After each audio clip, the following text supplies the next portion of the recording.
Okay, itong mga videos natin ay ginagawa natin para sa mga truth seekers, yung mga naghahanap ng katotohanan. Kasi nga sa buong mundo ngayon, sa mga Pilipino ngayon, hindi na mahalaga sa kanila ang katotohanan. Kasi nga marami na ngayon yung mga prideful na tao, yung iniisip nila na mataas na ang kanilang kaalaman, na sapat na daw ang kanilang kaalaman. Kaya nga sa mga videos natin, hindi mo makikita na magugustuhan ito ng karamihan, kasi nga iba ang ating sinasabi. Ito yung katotohanan, the pure gospel, the pure truth of God. Kapag nagtuturo ka ngayon ng nakabase lang sa mundo, sa gusto ng mga tao, marami ang magkakagusto, marami magre-react at magiging masaya ang mga tao para sa iyo. Pero kapag nagsasabi ka ngayon ng katotohanan, hindi ka ngayon papansinin, kasi marami ang masasaktan. Kasi nga ang katotohanan ay masakit. Pero nagpapasalamat naman tayo dito sa Meta, kasi nga binigyan tayo ng opportunity na ma-monetize yung mga videos natin kahit na wala namang reaction. Kaya nagugulat din ako bakit na-monetize yan. Okay, so ngayon, saan ba ang katotohanan, Brad? Kasi sinabi mo hindi sapat ang paggawa ng mabuti para sa ikakaligtas ng isang tao. Kasi ang salitang mabuti or good, that is relative minsan, not all the time. Kasi halimbawa, pag nasa isa kang kumpanya, ang mabuti para sa kanila is magtrabaho ka lang buong linggo, walang panahon sa Diyos. Yan ang mabuti para sa isang kumpanya.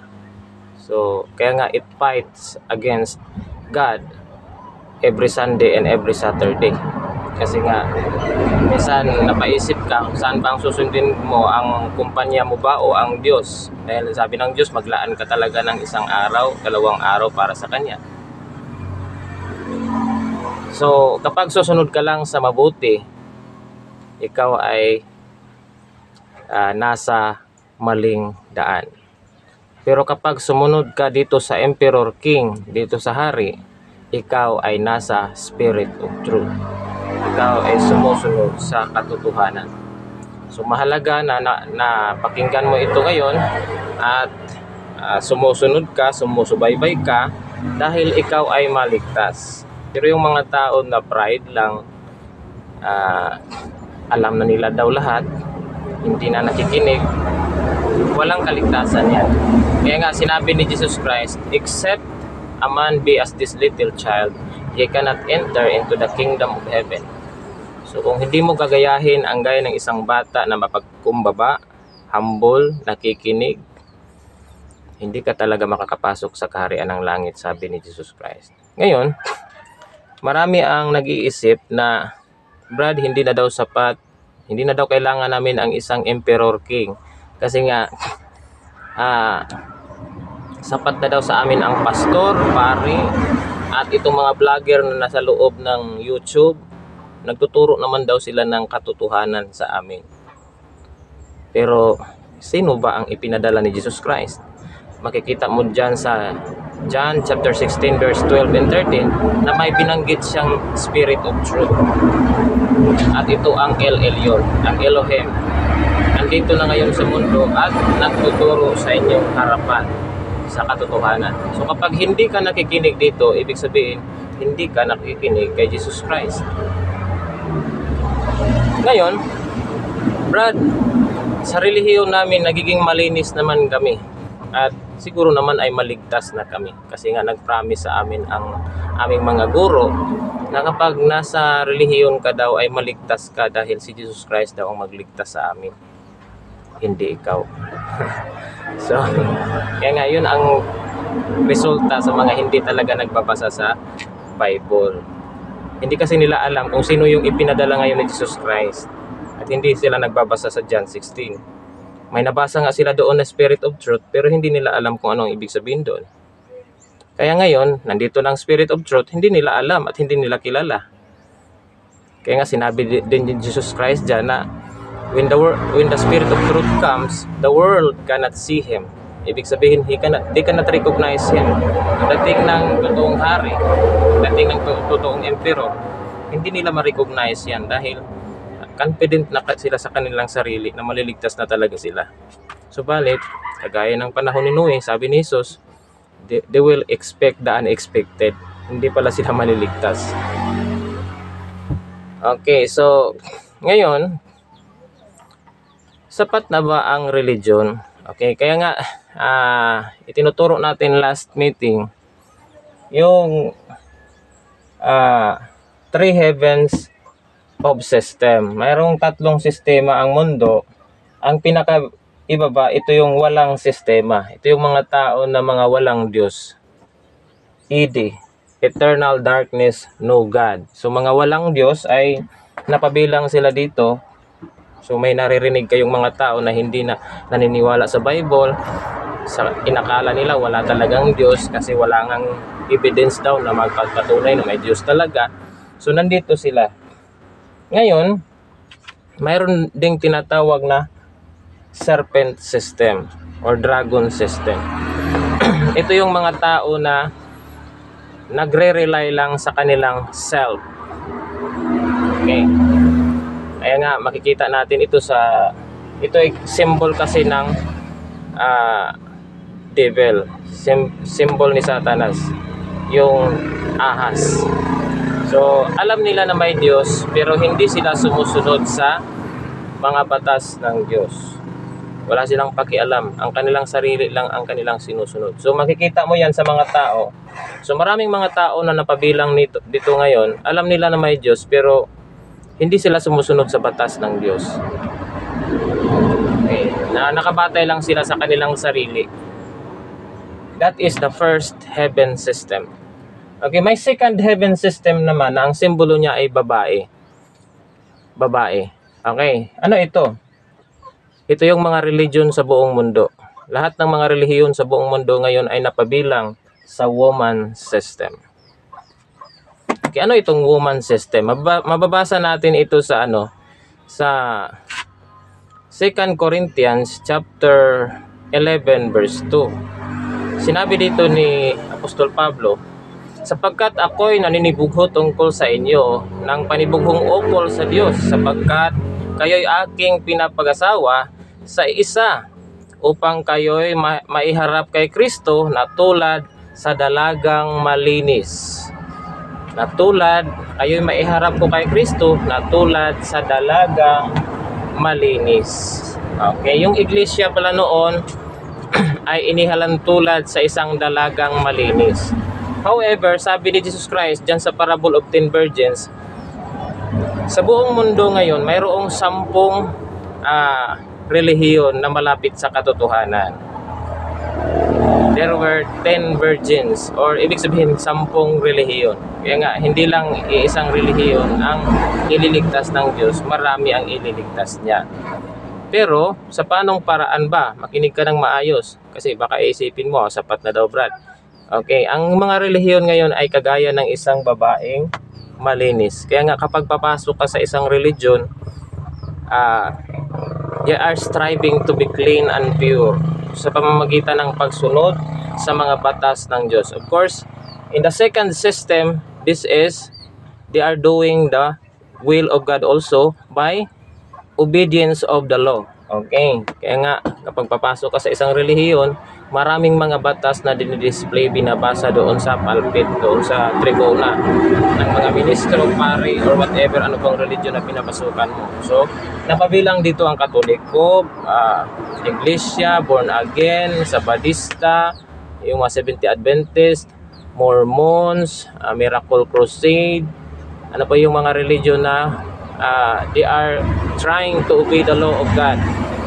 So, lahat ng mga religion, Baptist, Born Again, Pentecostal, Muslim, lahat ng mga yan ay napabilang sa second heaven system. Okay, pangalawang sistema. First heaven system, ito yung nakabase lamang sa self, sa ego. Second is by cleanliness. Okay. Kaya nga, ang isang religion ay they are striving to be clean. Kaya nga pagpapasok ka sa isang religion, kapag mayroon kang kasamaang ginagawa doon, nakikiapid ka, ay machichismis ka talaga. Kasi nga, they are striving to be clean. However, hindi pa yan ang kaligtasan. Mayroon pang third heaven system ngayon na ito ang dinadala ng inyong lingkod, Lord Rene Turlao. Kaya yung mga napabilang dito sa atin ay hindi na napabilang dito, kundi nandito na sa third heaven system.